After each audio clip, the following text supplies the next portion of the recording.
Hello friends, welcome to my channel hey trader Telugu. వరుసగా 4 రోజుల తర్వాత 4 ట్రేడింగ్ సెషన్స్ తర్వాత మన మార్కెట్స్ అయితే రికవర్ అయ్యాయి ఈ రోజు అండ్ పాజిటివ్‌లో క్లోజ్ అయ్యాయి. ఈ పాజిటివ్‌గా క్లోజ్ అవ్వడానికి చాలానే రీజన్స్ ఉన్నాయి. మెయిన్‌గా మాట్లాడుకోవాల్సిందేంటంటే ఈ రోజైతే ఇండియా అండ్ రష్యా అనేది ట్రేడ్ డీల్ అనేది జరగబోతుంది. సో, ఈ ట్రేడ్ డీల్ అనేది మన ఇండియన్ మార్కెట్‌కి చాలా ఇంపార్టెంట్‌గా మారనుంది. ఈ రోజైతే 9 పీఎంకి డిసెంబర్ 4వ తారీఖు, 5వ తారీఖు అనేది ఈ ట్రేడ్ డీల్ అనేది జరుగుతుంది.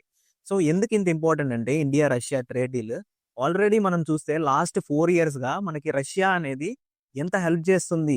ఎయిదర్ మనకి ఏదైనా కష్టం వచ్చినా సరే, ఏదైనా వార్స్ విషయంలో గాని, డిఫెన్స్ పరంగా గాని, డిఫెన్స్ పరంగా అయితే మన ఇండియా అనేది ఇంత స్ట్రాంగ్‌గా ఉండడానికి రష్యానే కారణం చెప్పొచ్చు. ఎందుకంటే ఆల్రెడీ మన దగ్గరుండే మిస్సైల్స్‌లో S-400 అండ్ బ్రహ్మోస్ ఈ మిసైల్స్ అనేవి చాలా ఇంపార్టెంట్. మన డిఫెన్స్ సిస్టమ్‌ని చాలా స్ట్రాంగ్ చేశాయి. రీసెంట్‌గా జరిగిన ఆపరేషన్ సింధూర్ గూడా ఈ మిసైల్స్ యూజ్ చేసి అయితే మనమైతే ఆహ్, అటాక్ చేయడం జరిగింది పాకిస్తాన్‌ని. సో, ఈ ఈ ట్రేడ్ డీల్స్ అనేవి చాలా ఇంపార్టెంట్ మన ఇండియాకి అండ్ మన స్టాక్ మార్కెట్‌కి కూడా. ఈ ట్రేడ్ డీల్ గాని కుదిరితే మనం ఇంప్రూవ్‌మెంట్స్ అయితే ఎక్కడ చూడొచ్చంటే ఎకనామిక్ కోఆపరేషన్‌గా అయితే డిస్కషన్స్ అయితే జరగనున్నాయి ఈ రోజు నైట్‌కి. అండ్ ట్రేడ్ డెఫిసిట్ ఏమన్నా గ్యాప్స్ ఉంటే ట్రేడింగ్ చేసేటప్పుడు ఇదే ట్రేడ్ డీల్స్‌లో గాని అవి డెఫిసిట్ ఇంట్రెస్ట్ రేట్స్ కానీ ఇవన్నీ తగ్గించడం గాని, ఇంపోర్ట్స్, ఎక్స్‌పోర్ట్స్ యొక్క ఈ ఆహ్, ఇంపోర్ట్స్, ఎక్స్‌పోర్ట్స్ వాల్యూస్ తగ్గించడం గాని, ఏదన్నా ఎక్సెస్ టెర్రిఫ్స్ ఉంటే అవి కట్ చేయడం గాని, ఇలాంటివైతే ఈ మీటింగ్స్‌లో అయితే జరగనున్నాయి ఈరోజు నైట్. సో, రేపైతే మన మార్కెట్ వీళ్ళు తీసుకునే డెసిషన్స్ బట్టి మన మార్కెట్ అయితే మూవ్ అవ్వనుంది రేపైతే.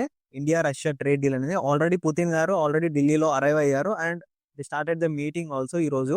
సో, ఇండియన్ ఎక్స్‌పోర్ట్స్‌కైతే ఇది మన జీడీపీ ఇంక్రీజ్ అవ్వడానికి, ఇన్‌ఫ్లేషన్ తగ్గించడానికి ఇవన్నీ చాలా హెల్ప్ అవుతుంది. ఈ ట్రేడ్ డీల్ అనేది సక్సెస్‌ఫుల్‌గా అయితే అండ్ జాబ్స్ కూడా క్రియేట్ అవుతాయి ఫ్యూచర్‌లో. అండ్ ఎంఓయూస్ కూడా కొన్ని ఎంఓయూస్ అయితే ఈరోజైతే సైన్ చేయనున్నారు. రిలేటెడ్ టు ద షిప్పింగ్ గాని, హెల్త్ కేర్ గాని అండ్ ఫెర్టిలైజర్స్ గాని ఈరోజైతే చేయనున్నారు. సో, అత్యంత ఇంపార్టెంట్‌గా మనం మాట్లాడుకోవాల్సిన పాయింట్లు చాలానే ఉన్నాయి. రేపైతే మార్కెట్ ఎలా మూవ్ అవ్వనుంది అండ్ ఏ డైరెక్షన్‌లో మీరు ట్రేడ్ ప్లాన్ చేసుకోవాలి. సో, ఇవన్నీ మాట్లాడుకుంటూ రేపు ఇంపార్టెంట్ మీటింగ్స్ అయితే ఉన్నాయి. అండ్ రూపీ డాలర్ రేట్ అనేది ఎలా ఉంది? లాస్ట్ లాస్ట్ 5 డేస్‌గా అయితే రూపీ రేట్ అయితే పడుతూనే ఉంది డాలర్‌తో పోలిస్తే. $1 ఈక్వల్స్ టు 90 రూపీస్ దాటేసింది నిన్నైతే. ఈ రోజైతే కొంచెం 25 పైస్ టు 50 పైస్ అయితే పడ్డం అయితే జరిగింది చూస్తున్నాం మనం లైవ్ స్క్రీన్‌లో. సో, 89.93 ఉంది ప్రెజెంట్ అయితే. సో, ఇది మన రూపీ అనేది స్ట్రాంగ్ అవ్వడం కొంచెం దీనివల్ల అయితే సిల్వర్ అనేది ఏ ఏ ప్రైస్ అయితే పెరగలేదు ఈరోజు చూస్తే మనమైతే నిన్నటితో పోలిస్తే. ఈరోజు సిల్వర్ ప్రైస్ అయితే నిన్నైతే డిసెంబర్ 3న 1,91,000 ఉండింది 1 కేజీకి. ఈ రోజు గనక చూస్తే 1,91,000 అట్లనే ఉంది. పెరగలేదు, తగ్గలేదు ఈరోజైతే. సో, మన రూపీ రేట్ అనేది ఎప్పుడైతే స్ట్రాంగ్ అవుతూ ఉంటుందో ఈ మెటల్స్ కాస్ట్ అనేది అట్లనే అంత పెరగదు. అంత ఫ్లక్చుయేషన్ ఉండదు.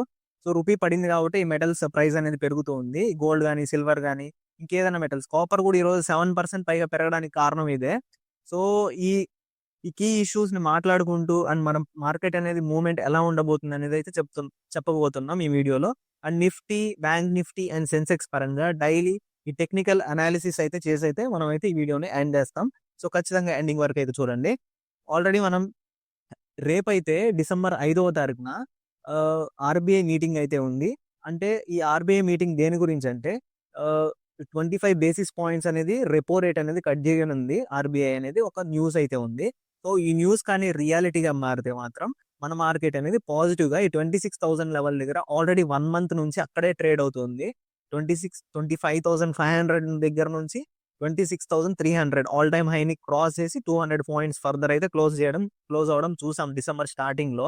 సో, ఈ లెవెల్స్‌ని క్రాస్ అయ్యేదానికి ఛాన్సెస్ ఎప్పుడైతే ఈ India, Russia trade deal and India rupee బలపడ్డం అండ్ ఆర్‌బీఐ మీటింగ్ అనేది పాజిటివ్‌గా వస్తే మాత్రం మన మార్కెట్స్ పాజిటివ్‌గా టర్న్ అవ్వనున్నాయి. అండ్ ఆల్ టైమ్ హైని క్రాస్ చేసి అయితే ఈ 26,300ని కూడా క్రాస్ చేసే ఛాన్సెస్ అయితే చాలా ఎక్కువున్నాయి నెక్స్ట్ వీక్‌లో.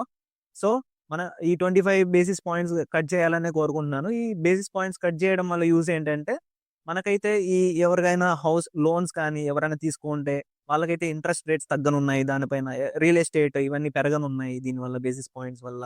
మెయిన్‌గా అయితే క్యాపిటల్ గూడ్స్ అనేవి కన్జంప్షన్ పెరుగుతాయి. అండ్ ఏదైనా కంపెనీ మ్యానుఫ్యాక్చర్ చేస్తుంటే ఏదైనా ఐటెమ్ దానిపైన కొంచెం ఏదైనా కాస్ట్ కానీ, వాళ్ళు బిజినెస్ లోన్స్ కానీ దానిపైనైతే ఇంట్రెస్ట్ రేట్స్ అయితే తగ్గుతాయి. దీనివల్ల ఇండైరెక్ట్‌గా అయితే మన ఇండియాకే లాభపడుతుంది ఇన్‌ఫ్లేషన్ పరంగా గాని, ఆహ్, ఇంకా కీ ఇష్యూస్ పైన. సో, మనమైతే ఈ రోజైతే మార్కెట్ విషయానికొస్తే మార్కెట్ అయితే ఇన్ఫోసిస్ అయితే ఈ రోజు అయితే Infosys, TCS, Bharti Airtel, Axis Bank, ITC, Bajaj finance, M&M ఈ కంపెనీస్ అవి అయితే మార్కెట్స్ అనేది మూవ్ చేయడం అయితే జరిగింది పాజిటివ్ సైడ్ గా. అండ్ అత్యంత ఇంపార్టెంట్ గా ఈ టెక్ స్టాక్స్ అంటే ఈ టెక్ స్టాక్స్ అనేవి పెరగడానికి కారణం ఏంటంటే, ఐటీ స్టాక్స్ అనేవి పెరగడానికి కారణం ఏంటంటే, మెయిన్‌గా ఈ డాలర్ అనేది బలపడ్డం. సో, ఈ డాలర్ రేట్ పెరిగినప్పుడు ఏమవుతుందంటే, ఆల్రెడీ మన ఇండియన్ క్లయింట్స్ అనేది ఆల్రెడీ మన ఇండియన్ కంపెనీస్ ఫారిన్ క్లయింట్స్‌కి వర్క్ చేస్తున్నారు కాబట్టి, సో, వాళ్ళ పే ఔట్స్ వచ్చేసి డాలర్స్‌లోనే ఉంటాయి కాబట్టి, డాలర్ పెరిగింది కాబట్టి డైరెక్ట్‌గా ఈ ఐటీ కంపెనీ స్టాక్స్ అనేవి పెరుగుతున్నాయి. ఇందువల్లనే ఇదే రీజన్ మెయిన్‌లీ మాట్లాడుకోవాల్సింది. అండ్ ఈరోజు చూస్తే మనం అయితే బ్యాంకింగ్ అండ్ ఫైనాన్స్ సెక్టర్ అయితే పడ్డం అయితే జరిగింది కొంచెం.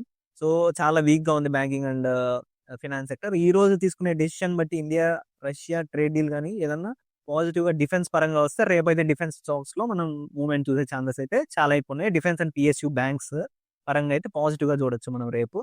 సో, ఇక మన వ్యూ రేపటికి ఎలా ఉండాలో చూద్దాం. నిఫ్టీ విషయానికొస్తే ఆల్రెడీ నిఫ్టీ అయితే ఈరోజు గ్యాప్ డౌన్ ఓపెన్ అయింది. గ్యాప్ డౌన్ టు ఫ్లాట్ అయితే ఓపెన్ అవ్వడం అయితే మనం చూస్తున్నాం మార్కెట్‌లో. సో, ఈరోజు నిఫ్టీ గనక చూస్తే గ్యాప్ డౌన్ ఓపెన్ అయింది. గ్యాప్ డౌన్ ఓపెన్ అయ్యాక ఫర్దర్‌గా మనం ఆల్రెడీ నిన్న మాట్లాడుకున్న ఈ 25,900 లెవెల్‌నైతే 25,900 లెవెల్‌నైతే సపోర్ట్ తీసుకుంది. సపోర్ట్ తీసుకున్నాక మనం చూస్తే గ్యాప్ డౌన్ అయితే అయింది ఈరోజు మార్కెట్. సో, గ్యాప్ డౌన్ అయిన తర్వాత ఫర్దర్‌గా మనం అయితే అప్ సైడ్ ర్యాలీ అయితే చూసాం. కాసేపు మార్కెట్‌లో 11:30, 12:00 వరకు. తర్వాత అయితే బౌన్స్ బ్యాక్ అయింది. అండ్ నిన్న మాట్లాడుకున్న అత్యంత ఇంపార్టెంట్ లెవెల్ అయిన 26,100 దగ్గరలోకెళ్ళి అగైన్ మళ్ళా బ్యాక్ రివర్సల్ అయితే చూస్తున్నాం మనం మార్కెట్‌లో.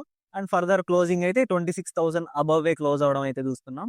సో, రేపు మన వ్యూ ఎలా ఉండాలంటే మార్కెట్‌కైతే రేపు కీ ఇంపార్టెంట్ పాయింట్స్ ఏంటంటే మన ఈ నిఫ్టీలో అయితే రేపైతే మార్కెట్ మీరు ఎలా ట్రేడ్ ప్లాన్ చేసుకోవాలంటే రేపు మనం ఈ 26,000 లెవెల్ బిలో గాని మార్కెట్ గాని ఓపెన్ అయ్యి గ్యాప్ డౌన్ ఓపెన్ అయ్యి ఫర్దర్‌గా మూవ్‌మెంట్ వస్తే మనమైతే 25,850 వరకు మార్కెట్ అనేది వెళ్ళేదానికైతే ఛాన్సెస్ చాలా ఎక్కువ ఉంటాయి. ఒకవేళ గ్యాప్ డౌన్ అయితే. ఒకవేళ గ్యాప్ అప్ అయితే ఖచ్చితంగా ఈ 26,100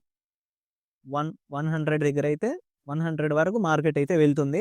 ఫర్దర్‌గా ఏమన్నా పాజిటివ్ న్యూస్ గాని ఏదన్నా ఉంటే మాత్రం ఈ లెవెల్ బ్రేక్ అయ్యి కూడా పైకెళ్ళే ఛాన్సెస్ అయితే ఉన్నాయి. అత్యంత ఇంపార్టెంట్ లెవెల్ ఏంటంటే ఆల్ టైమ్ హై 26,300 ఇది గాని బ్రేక్ అయితే మాత్రం ఫారిన్ ఇన్వెస్టర్స్ అనే వాళ్ళు వచ్చి మన మార్కెట్‌లో ఇన్వెస్ట్ అనేది చేస్తారు ఫ్యూచర్‌లో. సో, ఈ లెవెల్‌ని బ్రేక్ అవ్వాలని నేను కోరుకుంటున్నాను ఈ మంత్ లోపు. చూద్దాం. అండ్ 27,000 ఐడియల్‌గా 27,000 అనేది రీచ్ అవ్వబోతుందా లేదా అనేసి డిసెంబర్ లోపు అనుకుంటున్నాను. అంటే చాలా పెద్ద కంపెనీస్ జేపీ మోర్గాన్ ఇలాంటి కంపెనీస్ అనేవి అనలిస్ట్ కంపెనీస్ అయితే మనకైతే చెప్పాయి డిసెంబర్ లోపు 27,000 రీచ్ అవుతుందని నిఫ్టీ. సో, చూద్దాం. రేపైతే కీ రెసిస్టెన్స్ లెవెల్ అయితే ఈ 26,100 అండ్ సపోర్ట్ లెవెల్ అయితే రేపటికి మార్కెట్‌కి ఈ 26,000 సపోర్ట్ బ్రేక్ అయితే ఫర్దర్‌గా 25,900, 850 దగ్గరకైతే వచ్చే ఛాన్సెస్ అయితే చాలా ఎక్కువ ఉన్నాయి నిఫ్టీకి. ఇక బ్యాంక్ నిఫ్టీ విషయానికొస్తే బ్యాంక్ నిఫ్టీ కూడా నిఫ్టీ లాగానే గ్యాప్ డౌన్ ఓపెన్ అయ్యి ఫ్లాట్‌గా ఓపెన్ అయింది. ఫ్లాట్‌గా ఓపెన్ అయిన తర్వాత మనమైతే ఫ్లాట్‌గా అయితే ఓపెన్ అయింది బ్యాంక్ నిఫ్టీ కూడా. సో, రేపటికి మనం ట్రేడింగ్ ప్లాన్ ఎలా ఉండాలి? ఈరోజు కాస్త ఫ్లాట్‌గా ఓపెన్ అయినా సరే రేపు ఆల్రెడీ మనం నిన్న మాట్లాడుకున్న లెవెల్ ఆల్రెడీ టచ్ అయింది 59,500 చాలా ఇంపార్టెంట్ లెవెల్ అనేసి నిన్న మాట్లాడుకున్నాం. ఇదైతే రేపు రెసిస్టెన్స్ లెవెల్‌గా యాక్ట్ అవుతుంది. అండ్ మనం చూస్తే సపోర్ట్ లెవెల్‌గా అయితే ఈరోజు మనం నిన్న మాట్లాడుకున్న లెవెల్ ఈ 59,100 దగ్గర అయితే సపోర్ట్ అయితే తీసుకోవడం అయితే జరిగింది. అండ్ 59,100 ఆర్ 59,000 దగ్గర అగైన్ సపోర్ట్ తీసుకునేదానికి ఛాన్సెస్ ఎక్కువ ఉన్నాయి. ఒకవేళ మార్కెట్ గాని గ్యాప్ డౌన్ ఓపెన్ అయ్యి కిందకొస్తే మాత్రం. రేపైతే మార్కెట్‌లో నేనైతే అనుకుంటున్నాను గ్యాప్ అప్ ఓపెన్ అయ్యే ఛాన్సెస్ ఉన్నాయి. ఎందుకంటే విక్స్ కూడా అంతగా పడలేదు. సో, విక్స్ కూడా స్టేబుల్‌గా అయితే ఉంది. Volatility factor. సో, చూద్దాం. రేపు మార్కెట్ అనేది ఎట్లా ఓపెన్ అవుతుందో. నేనైతే గ్యాప్ అప్ ఓపెన్ అయ్యే ఛాన్సెస్ ఉన్నాయనుకుంటున్నాను. అన్ని పాజిటివ్సే ఉన్నాయి. ఫర్దర్‌గా ఈ 59,500 లెవెల్ బ్రేక్ అయితే మాత్రం 60,000 వరకు వెళ్ళేదానికైతే బ్యాంక్ నిఫ్టీకి అయితే ఖచ్చితంగా ఫ్యూచర్‌లో ఛాన్సెస్ అయితే చాలా ఎక్కువ ఉన్నాయి. అండ్ సెన్సెక్స్ విషయానికొస్తే సెన్సెక్స్ కూడా నియర్లీ గ్యాప్ డౌన్ ఓపెన్ అయింది. ఫ్లాట్‌గా అయితే ఓపెన్ అయింది. ఫ్లాట్‌గా ఓపెన్ అయిన తర్వాత మనం ఆల్రెడీ మాట్లాడుకున్న నిన్న గీసిన లెవెల్స్ ఇవి. సో, మనం చూస్తే ఆల్రెడీ ఈ 84,000 ఈ 84,800 దగ్గరైతే మనం సపోర్ట్ తీసుకోవడం అయితే చూస్తున్నాం మార్కెట్. 84,800 దగ్గర ఆల్రెడీ సపోర్ట్ తీసుకునింది ఈరోజు. అండ్ ఈరోజు రేపటికైతే కీ లెవెల్ అయితే 85,300. ఇది కానీ బ్రేక్ చేసి మార్కెట్ పైకెళ్తే మాత్రం ఫర్దర్‌గా ఈ లెవెల్స్ వరకైతే మార్కెట్ వెళ్ళడానికైతే ఛాన్సెస్ ఉంది. 85,700 వరకు రేపైతే వెళ్ళడానికైతే ఛాన్సెస్ అయితే చాలా ఎక్కువున్నాయి సెన్సెక్స్‌కి. సో, మీ ట్రేడ్‌ని ప్లాన్ చేసుకోండి. రేపటికైతే కీ రెసిస్టెన్స్ లెవెల్ అయితే ఇదొక R2 రెసిస్టెన్స్ లెవెల్. ఇది R1 resistance level 85,300. So, maybe gap down అయ్యి ఫర్దర్ మార్కెట్ కిందకొస్తే మాత్రం ఈ జోన్‌లోనే ట్రేడ్ అవుతుంది. 84,800. సో, చూసుకోండి. అండ్ సపోర్ట్ లెవెల్ అయితే ఇది 84,800. అండ్ మనం గనుక చూస్తే గ్లోబల్‌గా మార్కెట్స్ అనేవి పాజిటివ్‌గానే క్లోజ్ అయ్యాయి ఈరోజైతే. సో, పాజిటివ్‌గానే ఫ్లాట్‌గా క్లోజ్ అయ్యాయి. చూద్దాం. మనం గనుక చూస్తే యూఎస్ మార్కెట్స్ పాజిటివ్‌గానే క్లోజ్ అయ్యాయి. ఫ్లాట్‌గా nearly 57 points, 43 points. DAX index అయితే మంచిగా క్లోజ్ అయింది. యూరోపియన్ మార్కెట్స్ అయితే 180 పాయింట్స్ అబవ్. అండ్ ఈరోజు ఎఫ్ఐఐస్ అండ్ డిఐఐస్ చూస్తే ఎఫ్ఐఐస్ అయితే ఎఫ్ఐఐస్ నెట్‌గా సెల్లింగే చేశారు. నియర్లీ నెట్‌గా 1,500 క్రోర్స్ అయితే సెల్లింగ్ అయితే చేయడం జరిగింది. మన డిఐఎస్ వచ్చి నియర్లీ 3,000 క్రోర్స్ బయింగ్ అయితే చేయడం జరిగింది. నెట్‌గా ఇన్‌ఫ్లో అయితే మార్కెట్‌లోకి 1,500 క్రోర్స్ అయితే జరిగింది ఇన్‌ఫ్లో. సో, చూద్దాం. రేపు మార్కెట్ ఎలా మూవ్ అవుతుందో. నేనైతే గ్యాప్ అప్ ఓపెన్ అయ్యే ఛాన్సెస్ ఎక్కువున్నాయి అనుకుంటున్నాను. ఫర్దర్‌గా ఈ 26,100 వైపు అయితే బ్రేక్ అయ్యేదానికి ఛాన్సెస్ చాలా ఎక్కువున్నాయి రేపు నిఫ్టీకి. చూద్దాం. So, thank you so much for watching my video. మీకు కానీ నా డైలీ అనాలిసిస్ నచ్చుతుంటే ఖచ్చితంగా లైక్ చేయండి. సబ్స్క్రైబ్ చేసుకోండి. Thank you so much.